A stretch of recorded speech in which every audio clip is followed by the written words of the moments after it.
orar pelo servo do Senhor? Amém? Meu Deus, meu Pai, te louvo, Senhor, pela vida do pastor José Edson, que está aqui conosco. Pai Santo, eu te peço que tu possa continuar abençoando a ele, dando saúde, dando força, vigor, meu Deus, para compartilhar a tua palavra conosco, Senhor. Meu Deus, usa o teu servo grandemente nessa noite para trazer a tua mensagem a cada um de nossos corações e que possamos sair daqui fortalecidos, transformados através do teu Santo Espírito. É o que eu te peço, em nome de Jesus. Amém. Glória a Deus. Antes de falarmos a palavra, eu estava ali pedindo ao nosso querido para separar os versículos para mim, o tema. Aí deu o desejo do meu coração de cantar um hino, o hino da harpa, que fala sobre a oração, o poder da oração, o segredo da oração, que Jesus Cristo orava. E se ele orava, nós também temos que orar.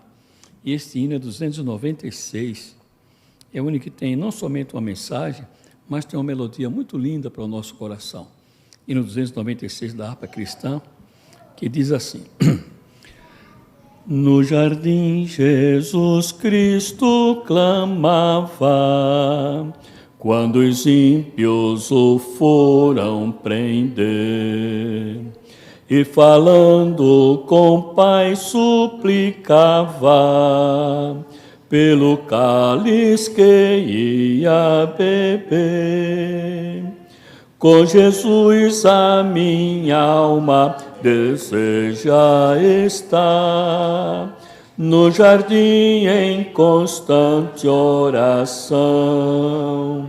Quando a noite chegar e o mal me cercar, quero estar em constante oração. Qual orvalho que dá vida às flores, assim é para o crente a oração. Meus cuidados, tristezas e dores, Cristo as sabe por minha oração. Com Jesus a minha alma deseja estar, no jardim em constante oração. Quando a noite chegar e o mal me cercar, quero estar em constante oração. Jesus teve completa, você também terá vitória completa. Viveu em oração. Muitos santos chegarão à glória, sob o manto da doce oração. Com Jesus a minha alma deseja estar, no jardim em constante oração. Quando a noite chegar e o mal me cercar,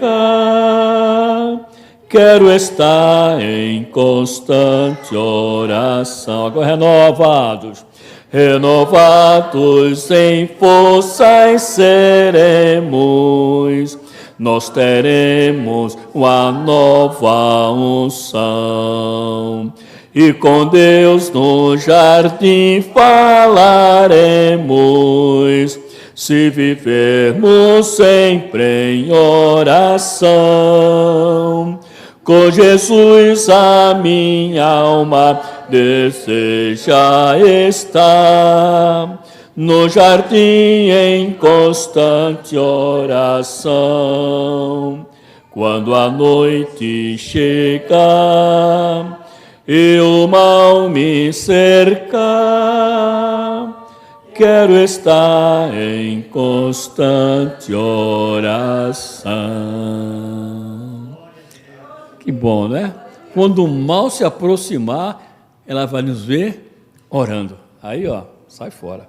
Porque o mal não coaduna com a oração. Não é verdade? Muito bem. Gostaria de falar nesta noite, irmão, sobre entendendo a linguagem de Deus.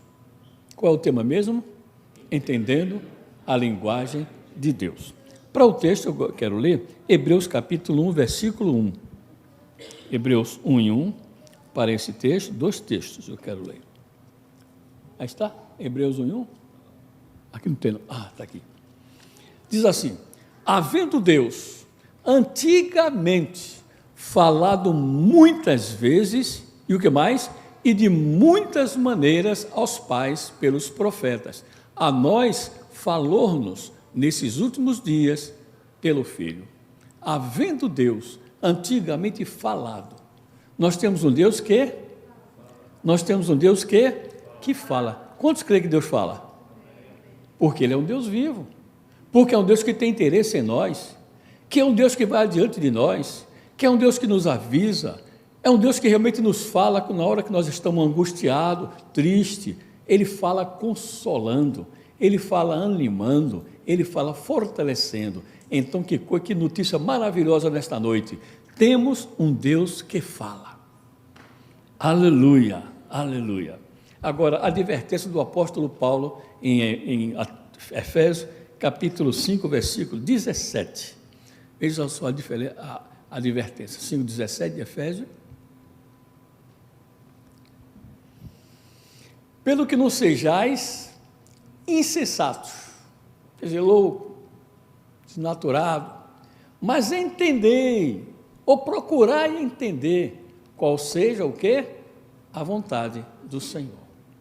Procurar entender qual seja a vontade do Senhor. Deus tem plano individual para cada um de nós.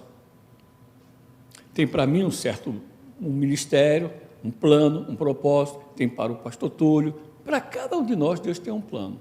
De maneira que acontece o seguinte, que Ele fala a cada um de nós. Agora a advertência do apóstolo é que não sejamos insensatos, sejamos sábios, sejamos entendidos. Se temos Deus que fala, procuramos entender Ele. Então, entender qual seja o quê? A vontade do Senhor. Não a minha vontade, mas a vontade dEle. Muitas vezes tem coisas que a gente vai fazer, não dá certo lá, não dá certo no outro, e fica insistindo, e gasta dinheiro, e gasta tempo, e fica preocupado, etc. Mas espera aí, para um pouquinho, para. O que é que Deus está querendo de mim? Muitas vezes o senhor vai igual um porco que quer atravessar uma cerca de arame, vai rasgando tudo.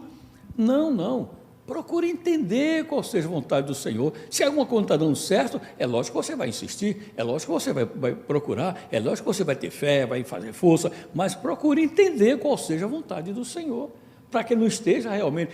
É como aqueles discípulos foram repreendidos, né, por um certo sábio, dizendo, olha, cuidado, vocês estão impedindo no capítulo 4 de Atos dos Apóstolos, vocês estão impedindo esses homens de trabalhar, de falar do nome de Jesus, estão aí querendo até prender ele, etc. Mas procure. Se não for do Senhor, isso aí se acaba. Agora, se for do Senhor, ninguém poderá impedir. Então, de maneira, temos que entender qual seja a vontade do Senhor. A verdade é que a sua vontade sempre é boa. A sua vontade sempre é perfeita, a sua vontade sempre é maravilhosa para nós. Deus não tem má vontade para conosco, nem tem destino ruim para nós, não, Ele só tem o que é bom para nós. Se assim é, então espere na vontade do Senhor, procure entender qual é a vontade do Senhor, não tome decisões precipitadas. Muitos estão sofrendo anos e anos, por quê? Porque tomaram decisões precipitadas. Deus não quer, Deus está mostrando, não insiste, e depois, não. Procure entender se é a vontade do Senhor, ou procure entender se é o inimigo que está impedindo. Porque o inimigo muitas vezes procura impedir, né, nós fazermos a vontade do Senhor, estarmos no centro da vontade do Senhor. Então temos que ter discernimento. Mas para isto é necessário que tenhamos uma coisa muito importante e necessária em nossa vida, que chama-se sensibilidade à voz do Espírito de Deus. Sensibilidade no Espírito. Se você tem sensibilidade, você vai entender a vontade do Senhor. Se você tem sensibilidade, você vai ouvir a voz do Senhor. E quando Deus fala pelo Espírito, você pode ficar tranquilo, você pode seguir, porque certamente Deus é aquele que está conosco. Amém? Louvado seja o nome do Senhor. Entendendo a linguagem de Deus. Entender linguagem é comunicação, linguagem é comunicação. também é expressões que chamam a atenção da pessoa. Cada vivente tem a sua comunicação. De maneira, irmão, que entender a linguagem de Deus, porque linguagem é comunicação. Eu estou comunicando os irmãos através de minha linguagem, mas não comunica somente através da linguagem, tem linguagem de sinais. Tem linguagem de sinais, tem vários tipos de linguagem. Os animais têm as suas linguagens também, não é? Eu estava hoje mesmo, estava a Adriana chegando lá embaixo com o carro, e tem uma cachorrinha, né? Tem uma cachorrinha em casa, e ela olhou para mim e ficou latindo, e corria para lá, corria para cá, e ficava na porta olhando e rodeando. Eu digo, olha a linguagem dela, o que é que ela está dizendo para mim? Olha, a Adriana chegou lá embaixo, me leva para ela, eu quero encontrar com ela. Mas a linguagem dela foi aquela, e eu entendi. O que é que eu fiz? Peguei ela, né? Abri a porta, levei lá embaixo, e ela ficou... Aí depois a Adriana colocou ela no quintal assim. Gente, aquela bichinha correu que só de alegria e saltava. Deve-se entender a linguagem de um animal. Por um acaso não temos que entender a linguagem de Deus, irmão? Temos que entender. Por exemplo, nós temos que entender a linguagem do nosso corpo. Nosso corpo fala também, não fala? Fala, nosso corpo fala. Se você tem aquela cólicazinha, o que é que a linguagem do corpo está querendo dizer? Corre para o banheiro. Não é isso? É a linguagem dele, através de dor. Através, muitas vezes, temos dor, aquelas dores ficam incomodadas. Qualquer dor que for, sempre é uma linguagem. Febre é uma grande linguagem. A dor é uma grande linguagem. E que, é como já disse o Túlio aqui, né? A dor é uma abençoada linguagem. Porque se não tivermos dor, a gente não corre para o médico. É como disse a nossa irmã, estava com aquele problema no peixe, né? Então vou no médico. Se ela não sentisse dor, aquilo ficava ali, piorava, etc. Eu estava lendo a respeito de pessoas que não sentem dor. É um perigo muito grande, a pessoa leva uma topada, pode até mesmo quebrar o dedo, ela não sente dor. Isso aí é muito ruim. Então, a dor é uma bênção, e a dor é uma linguagem do nosso corpo, dizendo, alguma coisa não está bem. Né? Febre é uma coisa que alguma coisa não está bem. Então, isso é a linguagem do nosso corpo. O animal tem linguagem, nosso corpo tem linguagem, a nossa consciência tem linguagem. A nossa consciência fala ou não fala? Fala muito bem. Mas nós queremos falar agora aqui sobre a linguagem de Deus. A linguagem de Deus. A primeira comunicação de Deus, a primeira linguagem de Deus, a primeira linguagem na terra foi a linguagem de Deus. Foi a linguagem de Deus. E nós vemos aqui Gênesis capítulo 1, versículo 28, vemos a linguagem de Deus aí fazendo a criação. Ele usou a palavra ordenando, né? A linguagem de Deus. Quem quer ler esse texto aí? Eu coloco aí Gênesis 1, 28, por favor, e depois continua em Gênesis 1, que nós vamos ver, tá? Gênesis 1, 28, nos diz assim: e Deus os abençoou, a linguagem, a bênção de linguagem. Ele disse: frutificai, multiplicai-vos, enchei a terra, e sujeitai e dominai sobre os peixes do mar, sobre as aves dos céus, e sobre todo animal que se move sobre a terra. Aí vemos a linguagem de Deus fazendo o quê? Abençoando. A primeira linguagem de Deus para nós é linguagem de bênção. Deus não tem linguagem de maldição para aquele que realmente busca Ele e está na presença dEle e necessita dEle. A primeira linguagem de Deus foi linguagem de bênção, os abençoou. E Deus é aquele que abençoa e que também, ali ó, abençoou e frutificou e multiplicai. Tudo isso aí é linguagem de bênção que Deus tem para cada um de nós. Você pode receber esta linguagem de bênção para você nesta noite? Pode? Pode receber? Abra o coração, diz sim, é para mim esta bênção, Senhor. É para mim, eu não sei nessa. Se a linguagem de Deus é essa, não seja insensato, mas entenda que Deus quer frutificar, que Deus quer te abençoar, que quer multiplicar. Tudo isso Deus quer fazer com você, através da sua linguagem, que foi a primeira comunicação de Deus com o homem. Ele usou a palavra ordenando a natureza. 1:3, ele disse: haja luz. 6:10, ele disse: haja expansão. Né? Haja expansão. Depois 11-13, eles produzem a terra, haja luminares. 14:15, produz as águas, produz a terra. 24 e 25 de Gênesis capítulo 1. Tudo isso é linguagem de Deus, trazendo bênção e tratando da criação. A criação do homem, vê no versículo 26, 1:26, nós vemos a criação do homem. E disse Deus, o que é que Deus disse? O que é que ele comunicou? Façamos. Interessante que aí ele comunicou a ele mesmo. Esse façamos é dizer eu faço, porque Deus é triuno, né? Eu faço. O homem, a nossa imagem, conforme a nossa semelhança, e domine sobre os peixes do mar, sobre as aves dos céus, sobre o gado e sobre toda a terra, e sobre todo o réptil que se move sobre a terra. Aí está a linguagem de Deus fazendo o homem, e façamos o homem. Glórias a Deus. Aí vendo o quê? A expressão da trindade divina, façamos, logo no princípio. Por isso que no princípio o nome de Deus é Elohim, e termina no plural, Elohim. Elohim é o nome pluralizado de Deus. Isso quer dizer o quê? Que aí fala exatamente da trindade, façamos o homem, e disse conforme a nossa imagem. Aí é uma coisa muito profunda, mas Deus tem imagem? Deus não é espírito? Como é que Deus tem imagem? Hein? E agora, irmão Kleber, como é que a gente sai dessa agora? Se Deus é espírito, como é que ele tem imagem?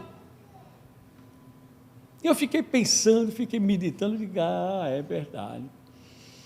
Quando Jesus Cristo esteve aqui na terra, ele teve a imagem de quê? De um ser humano, corpo, cabeça, tronco e membro, não é verdade? No céu, seu Jesus Cristo tem essa imagem. Ele é Deus? É. Ele é Deus. Quando nós fomos arrebatados e chegarmos no céu, o que é que ele prometeu no capítulo 26, lá de Mateus? Olha, eu vou comer com vocês aqui, mas a próxima vez eu vou comer convosco na casa de meu pai, no reino de meu pai. Não foi assim? Mas como é que ele vai comer? Se ele já está no céu glorificado? É porque no céu, Jesus tem corpo, o corpo humano glorificado. Tanto é que quando ele ressuscitou e apareceu diante dos discípulos, aí ficaram assombrados. Mas sou eu mesmo? Você não crê que sou eu? Vem cá, tem alguma coisa que comer aí? Aí disseram favo de mel, ele comeu, né? Isso mostrou o quê? Mostrou que ele tem corpo. Então Deus tem imagem, ele é espírito, mas ele tem imagem, e essa imagem está na pessoa de nosso Senhor Jesus Cristo. Há uma coisa aqui muito profunda, que com respeito à posição do Pai, à posição do Filho e à posição do Espírito Santo, os três são um. Agora, é Jesus Cristo quem vai nos recepcionar. Diz a Bíblia Sagrada que é Ele que vai nos apresentar ao Pai. Olha aí, dá para entender isso aí? Aí é uma esfera muito mais profunda que tem que tomar tempo para mostrar. Mas a verdade é que Deus, façamos a nossa imagem e depois, conforme a nossa semelhança, conforme a semelhança. Então, imagem e semelhança de Deus nós temos, nós somos. E com isso aí, meu irmão, se nós somos imagem e semelhança de Deus, não somos animais. Não somos animais irracionais, nós temos o Espírito de Deus. Eu coloquei aqui que nós temos, aqui ó, a criação do homem, versículo 26, é composto. A criação do homem foi composto de quê? De barro da terra com o seu espírito. Deus fez um boneco de barro, com a cabeça, tronco e membro, ali, e a serpente estava olhando tudo aquilo. Satanás estava vendo. E eu queria mas que é isso que Jeová está sujando a mão dele com barro? O que Jeová está fazendo uma coisa? Cabeça, fez um boneco lá, não colocou, né? E depois o que é que ele fez? Ele soprou o seu espírito de vida. Então a fusão do barro com o Espírito de Deus, o Espírito de vida de Deus, aí diz o texto, ele tornou-se o quê? Alma vivente. Quer dizer, a fusão desses dois, então formou a alma vivente que somos nós, independentes. Se nós somos a semelhança de Deus, nós devemos honrar a nossa posição. Nós devemos honrar o que nós somos. Tem gente que vive feito um animal, vive como porco, vive totalmente fora da realidade do que nós somos. A verdade é, irmão, que dentre todos os animais da terra, nós somos o único que recebemos o Espírito de vida. Quando Deus criou os animais, produza, todos os animais. Ele não soprou o Espírito dele na vaca, não, nem tampouco no macaco, não. Produza, então produziu. E agora, o homem não, façamos. E colocou no homem o seu espírito e tornou-se alma vivente. Quer dizer, a alma é o caráter do homem. Nós temos caráter. Por quê? Porque foi que Deus. Por isso é que o homem, coisa maravilhosa é o homem, né? O homem, lá no capítulo 11 de Gênesis, diz ali, olha, nada mais é impossível para o homem. Depois que ele fez a torre de Babel, que Deus desfez, disse, olha, nada mais impossível para o homem. O homem agora tem toda a liberdade de fazer tudo o que quiser. Por quê? Porque ele tem o Espírito de Deus em si. Nós temos o Espírito de Deus. Por isso, irmão, que o homem está aí conhecendo o astro, lá embaixo do mar, em todo lugar o homem tem domínio, por causa desse Espírito de Deus em nós. Se temos esse Espírito de Deus, não precisamos viver apavorados, não precisamos viver inquietos, não. Jesus, no capítulo 6 de Mateus, ele diz, olhai os lírios do campo, olhai as aves do céu, o Pai alimenta, como não vai alimentar vocês, homem de pouca fé, que tem muito mais valor? Então, temos valor. Cantamos aqui, você tem valor, nós temos valor, honre o valor que Deus te deu, não se rebaixe diante de outro homem, não se rebaixe, não, tenha a sua posição, o seu caráter, a sua moral, exija isso, não deixe que alguém esteja debochando de você ou fazendo o que é com você, não, você tem caráter porque você tem o Espírito de Deus, aleluia, louvado seja o nome do Senhor. Entendemos que esta é a última geração de Deus. Desde Gênesis capítulo 1, versículo 2, desde ali em diante, Deus estava formando uma nova geração, até hoje. Para quê? Para que possa ter um povo, lá em Hebreus, capítulo 2, versículo 9 de 1 Pedro, por favor, vamos ver, 1 Pedro capítulo 2, versículo 9, por que Deus fez, por que somos essa geração? 1 Pedro, se colocou aí, vê, não? Capítulo 2, versículo 9.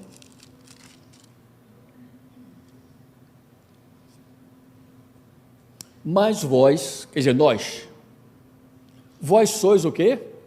A geração eleita.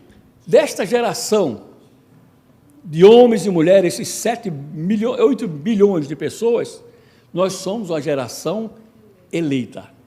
Eleita por Deus. Não escolheste vós a mim. Eu vos escolhi a vós, e vos nomeei, para que vades e desfrute o vosso fruto permaneça. João capítulo 15, 16, versículo 15. Vós sois a geração eleita. E o que mais? Sacerdócio real. Somos primeiramente geração eleita, fomos eleitos por Deus. Não estamos aqui de qualquer maneira, não. Fomos eleitos por Ele, foi Ele que nos elegeu, foi Ele que nos trouxe para cá, tá? Para a presença dEle. Somos também sacerdócio real. O que o sacerdote faz? O sacerdote intercede pelo povo. E nós temos esta responsabilidade muito grande de interceder pelo povo. Você intercede pelo seu vizinho? Você intercede pelo seu colega de trabalho? Você intercede por aquela pessoa que fez mal a você? Você intercede por alguma coisa que você ouviu? Se você intercede, você está tomando posição de sacerdote. E temos esta responsabilidade e temos esta obrigação como sacerdote de Deus, sacerdócio real. E o que mais? Nós somos a nação santa. Nós somos a nação santa. Mas que nação? A nação dentre todas as nações da terra. No arrebatamento, um pouquinho de cada nação vai formar tantos como a areia da praia. Imagine. No Brasil, só a Assembleia de Deus, nós temos 12 milhões de assembleanos. 12 milhões, somente do Ministério Missões. Fora as outras Assembleias de Deus por aí. É a maior. Se você vai ver o tamanho das igrejas todas no Brasil, aí a igreja que vem até aqui, outra vem até. Agora, quando chega na Assembleia de Deus, é até aqui. Por quê? Porque são 12 milhões de assembleanos que existem, somente assembleanos, fora todos aqueles que louvam, todas as denominações, que invocam o nome do Senhor Jesus e que são sinceros ao Senhor, fora esses aí. Então, de maneira que nós somos o que aqui? Nação santa, glória a Deus. Povo adquirido. Quem tem carro aqui? Comprou um carro, não foi? Adquiriu o carro. Adquiriu, por quê? Porque você comprou. Então, nós somos um povo adquirido por Deus. Ele nos adquiriu, ele comprou. Mas comprou com o quê? Com ouro? Com dólar? Ele comprou com seu precioso sangue. Aleluia. Um preço que ninguém podia pagar. Ele pagou na cruz do Calvário. Aquele sangue derramado foi o preço que ele pagou pela minha alma, pela minha salvação.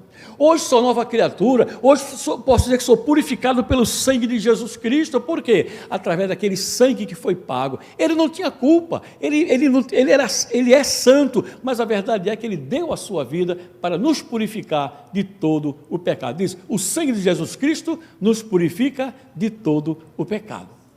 1 João, capítulo 1, versículo 7. Louvado seja o nome do Senhor Jesus Cristo. Então, povo adquirido. Amém. Graças a Deus. Eu sou sacerdócio real, eu fui eleito, eu fui adquirido. Que coisa maravilhosa. Mas espera. Não terminou o versículo, não. Não terminou o versículo. Como é que vai? Como é que segue o versículo? Para quê? Isso é, para uma finalidade. Deus não salvou você à toa. Deus não salvou você por salvar. Não, Ele salvou para uma finalidade. Para quê, irmão? De lá. Para que anuncieis as virtudes daquele que vos chamou de onde? Onde nós estávamos, nas trevas, para onde? Para a sua maravilhosa luz. Ele nos transportou das trevas para a maravilhosa luz. Então, toda essa bênção aí é para que nós anunciemos. Tem crente que tem 3 anos, 10 anos, 20 anos de crente, mas nunca anunciou para ninguém que ele é crente. Nunca anunciou para ninguém que Jesus Cristo salva, que Jesus Cristo ama. Não, logo quando eu aceitei Jesus como Salvador, despertou em mim um interesse muito grande de comunicar. Então, eu como escrevo, eu tenho 25 folhetos escritos por mim, né, que Deus me deu a graça de escrever, mas naquele tempo já escrevia uns folhetinhos assim e mandava imprimir, e ali na Avenida Presidente Vargas, dali todos aqueles postos eu colava o Geraldo, porque eu desejo de comunicar o Evangelho. Quando eu aposentei, eu fiquei jubilado, eu não deixei de anunciar, não. Foi uma missionária do Camboja lá na nossa igreja, Lídia, que é também da nossa igreja, foi para o Camboja, uma vez ela veio contando os trabalhos lá, e eu me interessei em saber o nome de algum deles. Ela deu o nome de um, Kang Barang, o nome dele. Aí depois eu fui ver na internet o nome Kang Barang, aí depois entrei no perfil. No perfil tinha outros nomes mais, colega deles. Aí eu disse, gente, então eu posso evangelizar essa gente. Até hoje eu mando mensagem daqui para os cambojanos. E agora entrou já na linha, sabe de quê? Dos vietnamitas que faz fronteira com o Camboja. E eu mando mensagem para eles, folheto, escrevo mensagem. E outra coisa, tem uma vez lá que um comunicou comigo, que estava, ele não entende a linguagem dele, mas eu escrevo no português, no Google transformo para o Khmer, que é a língua dele, e eles lêem a língua dele lá, o que eu estou escrevendo aqui. Então, de maneira que ele comunicou para mim que não sei se a irmã dele ou a mãe dele estava doente, tirou a fotografia dela, aí eu fiz o seguinte, então faz o seguinte, escrevendo, né? Então faz o seguinte, você põe a tua mão no ombro dela, e ora o nome do Senhor Jesus Cristo para que ela seja curada. Fala com Jesus para curar sua irmã, ou foi sua mãe, não sei, não estou lembrado agora. Que eu aqui no Brasil também vou orar. Eu vou orar enquanto você ora aí. Então, aí mandei para ele e passou. Como foi na outra semana, ele mandou a fotografia outra vez. Já não estava no hospital e disse, minha irmã está muito contente. Quer dizer, uma pessoa foi curada lá no Camboja, lá perto da China, fronteira com a China, com o Vietnã por ali, foi curada pelo poder da oração. Por quê? Por causa da comunicação. Então, Deus nos salvou para que anuncie, você tem que anunciar. Você crê que Jesus é bom? Você sente que Jesus é bom? Você foi curado por Jesus? Você tem paz? Você tem esperança? Comunique, tem muita gente que não sabe, muita gente que não tem, e se vê que você tem, ele vai querer imitar você, ele vai sentir a mesma coisa que você sente, ele vai querer sentir. Então, de maneira que todas essas bênçãos aí foi para que nós anunciemos as virtudes daquele que nos chamou das trevas para a sua maravilhosa luz. Amém, irmãos? Louvado seja o nome do Senhor para todos sempre, glórias a Deus. Muito bem, vamos um pouquinho adiante. Entender que é a vitória do Senhor. Segundo, entendemos que esta é a última geração de Deus, a geração dos iguais a Deus, criado depois do grande primeiro dilúvio. Porque houve 2 dilúvios, gente. Teve o grande primeiro dilúvio, que foi em Gênesis capítulo 1, versículo 2, porque a terra saiu das águas. Ali foi o grande dilúvio que houve. O segundo dilúvio foi o segundo de Noé, que foi com Noé. Que foi para quê? Foi para frear a escalada de violência. Vamos ler o texto? Gênesis capítulo 6, versículos 5 a 8. O dilúvio no tempo de Noé foi para frear a escalada de violência, maldade e degeneração moral, para destruir aquela gente, parar e destruir. Como é que era aquela gente? Está aqui, Gênesis 6, 5. Viu o Senhor que o quê? A maldade do homem, mas não simplesmente a maldade do homem, se multiplicara, quer dizer, estava se multiplicando sobre a terra, e que toda a imaginação dos pensamentos do seu coração era somar continuamente. Para onde ia essa geração? Imagine se Deus não tivesse mandado aquele dilúvio, irmão. Se não tivesse mandado, irmão Léo, você imagina como seria hoje? Se a maldade só ia se multiplicando, a imaginação dos pensamentos.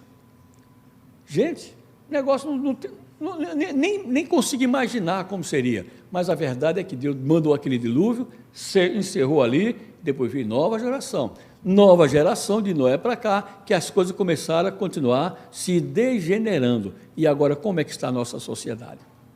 Como é que está a nossa sociedade? E o que é que Deus disse? Diz, olhai, né? Olhai para a mulher de Ló, olhai para Sodoma e Gomorra. A condenação das 4 cidades por fogo e enxofre, Judas versículo 7, foram as palavras de Deus falando por exemplo. Todos esses acontecimentos é Deus se fazendo entender o seu juízo. Se acontece qualquer coisa errada e continua sendo errado e você está sendo prejudicado, para um pouquinho. Digamos que você está na sua casa, aí começa a ter uns problemas, uns barulhos que você... Até ouvi sobre isso aí, uma senhora que comprou uma casa muito bonita, etc. Mas quando na primeira noite que foi dormir na casa, um barulho, abria a porta, batia a porta. Se não é crente, fica apavorado e fica nervoso de qualquer coisa. Agora, se é crente, o que vai fazer? Vai expulsar aquela casta de demônio. Por quê? Porque Deus está mostrando que tem demônio ali, permitindo que ele faça aquele barulho.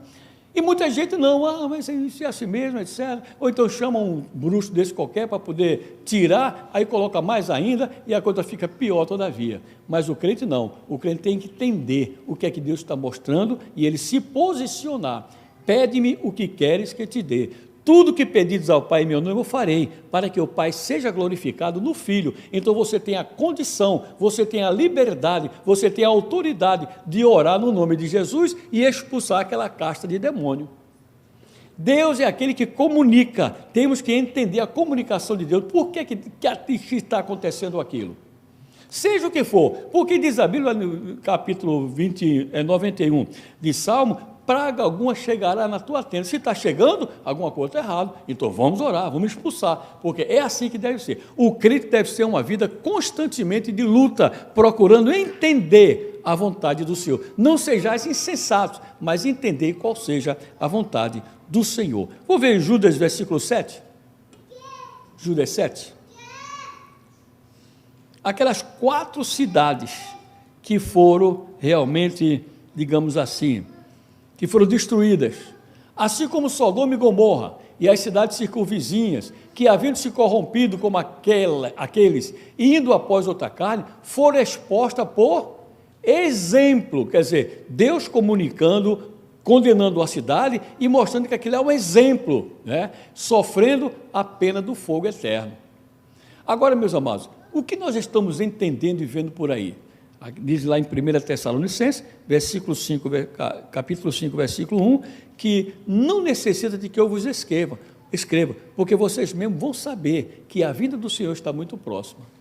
Quer dizer, a vida de Deus está muito próxima. E precisa dizer mais alguma coisa? Deus está fazendo você entender que tudo que está acontecendo no mundo, né, a degeneração, na natureza, esses terremotos, esses rios, essas coisas todas, tudo que temos visto, tudo isso é sinal da vinda, é Deus falando. Agora, por favor, entenda que é Deus. O ímpio, o que é que ele vai dizer? Eita, aconteceu lá, e morreu tantos. Não, vamos pensar, vamos começar a entender que Deus está mostrando que o seu filho vai vir.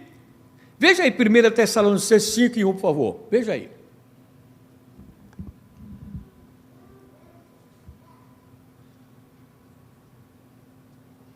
Mas, irmãos, a respeito dos tempos, a respeito dos tempos e das estações, não necessita de que eu vos escreva.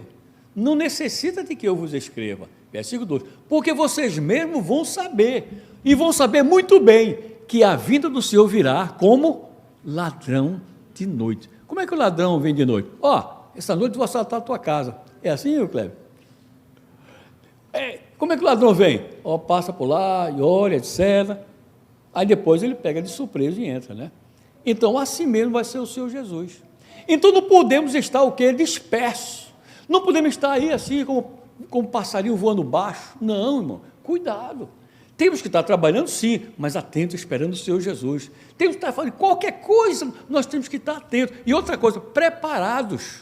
Porque 365 vezes, já falei aqui, 365 vezes, Deus fala que devemos vigiar, vigiar e vigiar, estar atentos, porque a qualquer momento Jesus virá. E uma pessoa que não tem esse conhecimento, desculpa,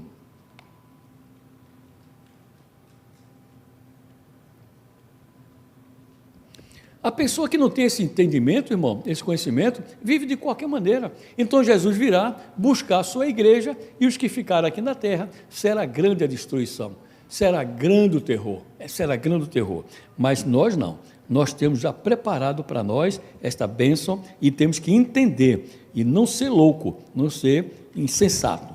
2 Pedro, capítulo 3, versículos 7 a 11. 2 Pedro 3, 7 a 11.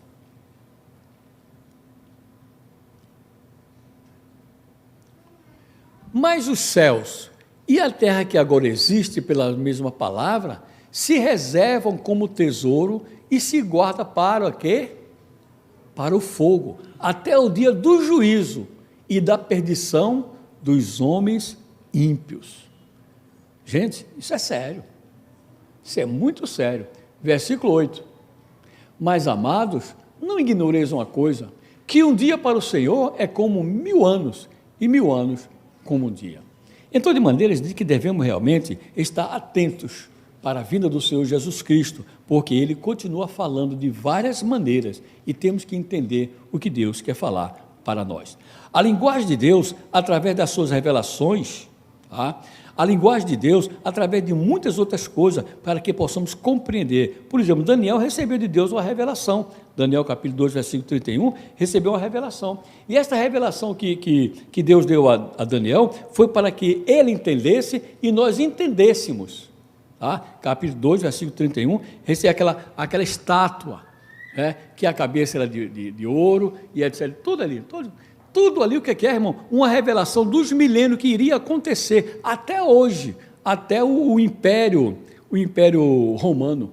Então, tudo está escrito ali, que é revelação de Deus. E com isso eu quero dizer aos amados irmãos, que se você não compreende alguma coisa da Bíblia, não entende a linguagem de Deus, você deve procurar pela própria palavra de Deus. Porque existe muitos por aí se oferecendo a um curso bíblico gratuito. Curso bíblico gratuito. Isso aí o que é? Muitas heresias. Temos que ter cuidado. De qual editora que você está lendo o livro? De quem é? Você foi recomendado pelo pastor? O pastor recomendou a você?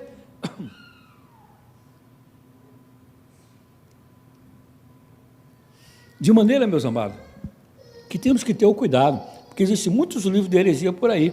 Então, se acontecer isso, não vá atrás dessas conversas, dessas pessoas. Não, eu tenho um estudo bíblico para você. Que estudo é esse?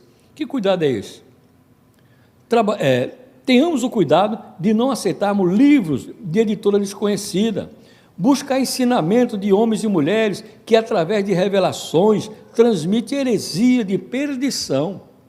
Você sabe que tudo que se ensina fora da Bíblia é para a perdição. Tudo que se ensina fora da Bíblia ou contra a Bíblia é para a perdição.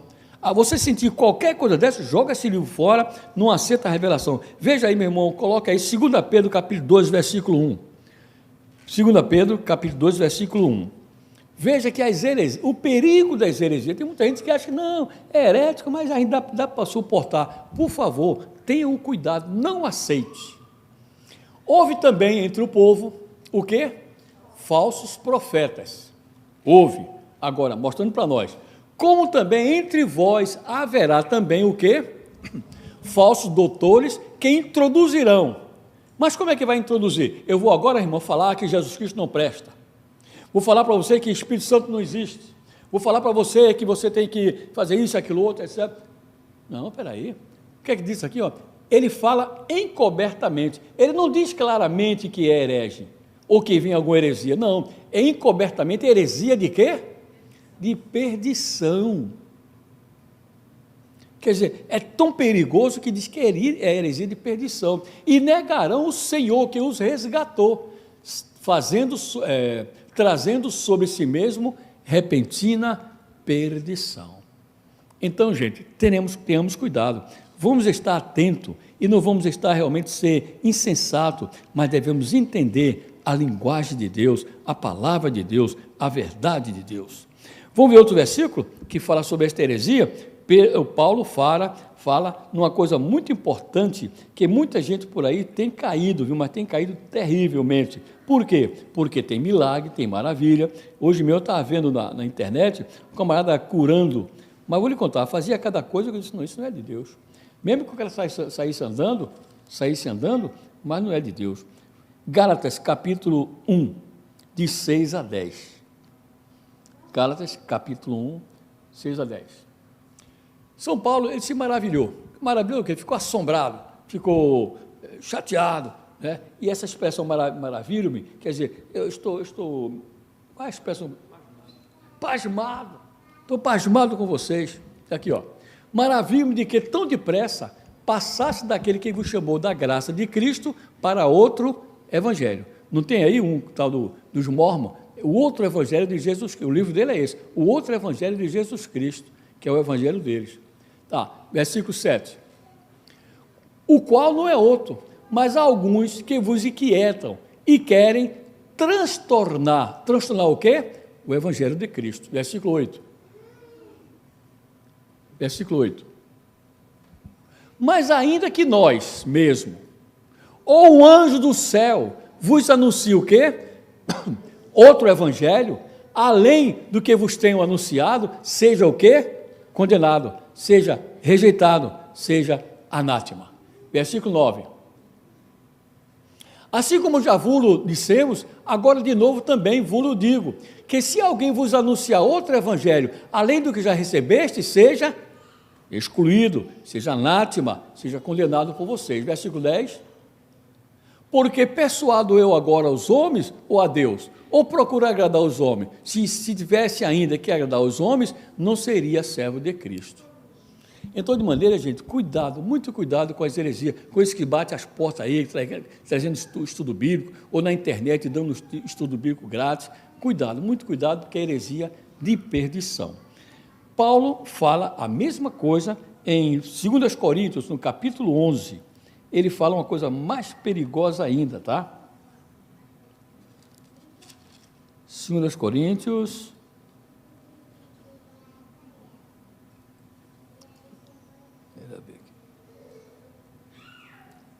está aí? Não, né? 2 Coríntios, capítulo 11, coloca aí, meu irmão. São Paulo, antes de falar, ele apela para que as pessoas tenham paciência com ele. Ele apela para que tenham paciência com ele. Tomara que me suportasse um pouco na minha loucura. Suportar-me, porém, ainda. É isso que ele está dizendo aí. Versículo 2. Porque eu estou zeloso de vocês com o zelo de Deus. Eu estou parafraseando, tá, irmão? Com o zelo de Deus. Porque vos tenho preparado para vos apresentar como o quê? Como uma virgem pura ao marido, a saber, a Cristo. Quer dizer, o pastor responsável, pode voltar, o pastor responsável, ele tem a responsabilidade de apresentar as ovelhas a Cristo, porque aquilo que dá na mão do pastor, Deus é para apresentar a Cristo, como o quê? Como uma virgem pura, como uma virgem sem mancha. Se uma noiva chega na igreja, né, naquele vestido todo branco, lindo, se tiver uma manchinha do tamanho de uma mosca, todo mundo vai olhar para onde? Para a mosquinha, né? Mas olha o vestido dela, está aqui, tem um negócio preto no vestido dela. Quer dizer, Paulo está mostrando aqui que ele está zeloso para apresentar uma virgem que não tenha mancha nenhuma, nada, impecável.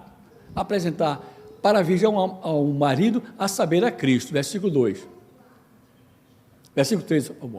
Mas eu tenho medo, a expressão, né? Mas eu tenho medo de que assim como a serpente enganou Eva com a sua astúcia, assim também seja de alguma sorte corrompidos os vossos sentidos ou sentimentos. Temos que ter cuidado para o nosso sentido e sentimento não ser corrompido. Temos que continuar com a sensibilidade. Gente, isso é uma coisa seríssima. Tem crente que não tem mais sensibilidade. Ele ouve uma mensagem, entra por aqui, sai por aqui. Ele está num culto em que há avivamento, ele não sente nada. Quando o pastor fala que Deus está derramando o poder do Espírito Santo, ele está nada, que derramando nada. Tem gente que perdeu todo o sentimento. Bem-aventurado aqueles que são sensíveis à voz de Deus, à voz do Espírito Santo, mas perderam o sentimento, diz aí, né? E se a parte da simplicidade que há em Cristo Jesus. Há muitas igrejas que acabou com a simplicidade, o negócio agora é na ponta, é só de ponta, é só o que for, o que anunciar em qualquer lugar aí que está bombando, a palavra é essa, bombando, então vamos colocar, que tem que bombar também. Vamos ter cuidado, vamos dar valor à simplicidade que há em Cristo Jesus. Versículo 4, irmão. Porque se alguém vos pregar outro Jesus que nós não temos pregado, ou recebeis outro Espírito que não recebeste, ou outro Evangelho que não abraçaste, com razão vocês vão sofrer. 5. Porque penso que nada fui inferior aos mais excelentes apóstolos, está mostrando ele. 6. E se sou rude na palavra, não sou contudo na ciência. Ele está dizendo aqui que ele é meio rude na palavra, não sabe falar, digamos assim, como é que é? Polido. Né? Assim como eu, né? Não sei falar polido. Então, Paulo também ele se disse assim, se eu sou rude na palavra, não sou, contudo, no conhecimento da palavra, na ciência, mas em tudo nós temos feito conhecer totalmente entre vós. Por favor, 7. Pequei porventura humilhando-me a mim mesmo, para que vós fosse exaltado, porque de graça vos anunciei o Evangelho de Deus? Outras igrejas desposei, eu para vos servir, recebendo dela salário, quando eu estava presente convosco e tinha necessidade que a ninguém fui pesado. Ele estava aqui realmente porque estavam reclamando, que estava pagando aos apóstolos, etc. Ele estava reclamando aí, se desculpando. Porque os irmãos que vieram da Macedônia, essa é uma parte que eu quero ver mais um pouquinho mais adiante, tá? Deixa eu procurar aqui uma parte mais adiante, ninguém julgue. Vou procurar uma parte mais adiante, é isso aqui, ó.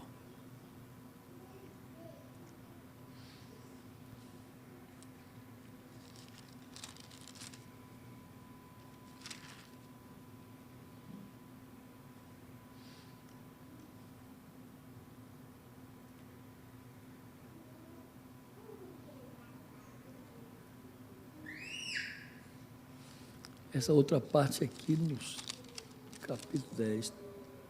Não, mas a parte é essa mesmo que estou mostrando aí. Anteriormente, por favor, meu irmão, anteriormente, o 8. Ou desculpe, o 7. Pequei porventura humilhando a mim mesmo, para que vós fosse exaltado, porque de graça vos anunciei o Evangelho. 6. É um texto que eu quero mostrar ao irmão. Veja o 5 ainda. Porque penso que não foi... Ainda um pouquinho mais lá em 4. É isso aqui. Eu passei por ele correndo. Porque se alguém anunciar outro Jesus, que nós não temos pregado, ou recebeis outro Espírito que não recebeste, ou outro Evangelho que não abraçaste, com razão vocês vão sofrer. Então, cuidado com as heresias, porque você abraçando a heresia vai sofrer. Muitos crentes estão sofrendo porque abraçaram a heresia. Quando estava na graça de Deus, ele nem estava nem aí. Agora, quando alguém trouxe alguma heresia, isso é muito perigoso. Eu estou dizendo a vocês que uma vez um rapaz foi trazer uma heresia lá, na minha igreja lá, e o presbítero, pastor, esse que está aqui trazendo heresia. Eu fui lá, corri lá, fui ver, e realmente teve que repreendê-lo. Mandei ele sentar. Que isso eu vou deixar ele prejudicar a igreja? A responsabilidade é minha, então de maneira que temos que ter cuidado para não aceitar essas coisas. Muito bem, vamos um pouquinho mais adiante? Olha isso tudo. Hein? Já chegou. Então vamos terminar por aqui, ó. Tá? Jesus atenta para que entendamos a linguagem de Deus nos céus. Entender a linguagem de Deus nos céus. Lucas 12. Lucas 12, 5, versículo 5. Lucas, capítulo 12, versículo 54 e 56. Emendou aqui, 54, 56, com esse aí eu estou ali terminando. E dizia também a multidão, quando você vê a nuvem que vem do ocidente, logo dizeis, lá vem chuva, quer dizer, ele entende já que vem chuva. Versículo 54, quando assopra o vento sul, você diz, haverá calma, e assim sucede, que ele entende muito bem.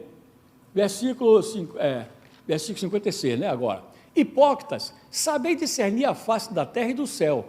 Como não sabeis, então, discernir esse tempo? Versículo 57. Porque não julgais também, porque não julgais também por vós mesmo o que é justo?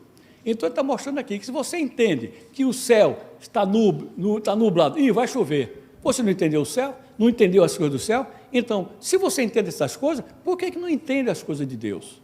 Então ele está mostrando claramente que nós temos obrigação de procurar entender. Quando alguma coisa começar a acontecer, procura entender o que Deus está falando, o que Deus quer falar com você, a bênção que Deus quer dar a você, a hora que Deus quer que você faça, que você não faça. Tudo isso temos que ter uma mente sensível e sábio. Para quê? Para que possamos andar segundo a vontade de Deus. Amém? Amém? Você sentado mesmo, põe a mão no teu coração. Senhor Jesus, verdadeiramente nós temos que ter um coração sensível. Nós temos que estar atento à tua voz, tua palavra. Não devemos ser realmente esse louco, insensato, Senhor, não entendendo o que tu queres falar. Em Isaías tu disseste que o jumento conhece o seu lugar de dormir, conhece o seu lugar de comer, e disse: esse povo não entende a mim. Ó Deus verdadeiro, não queremos ser assim, nós queremos entender a tua vontade, entender o teu propósito, e nós já entendemos que tu queres que nós ganhemos almas, que tu queres que nós demos fruto, tu queres que nós estejamos atentos e vigiando até que tu venha buscar a tua igreja, Senhor, que possamos guardar e entender que o arrebatamento da igreja está prestes a acontecer, Senhor, que não sejamos insensatos, que não sejamos loucos, que não vivamos uma vida ao léu, Senhor, mas que tenhamos firmeza no nosso caráter, no nosso conhecimento da tua palavra e da tua promessa. Não deixe, Senhor, que sejamos levados por este mundo, pela fantasia deste mundo, mas que temamos a Ti e que andemos na Tua presença, Pai. Agradecemos a Ti por esta palavra que tem nos dado, em nome de Jesus Cristo. Amém. Deus abençoe os amados irmãos, em nome de Jesus Cristo.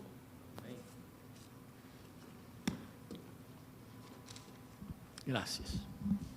Bom, então que você fique de olho aberto, orelha atenta para ouvir a palavra de Deus, porque Deus fala de muitas maneiras, através de sonhos, através de louvor, através da palavra, através até de uma criança, de uma conversa.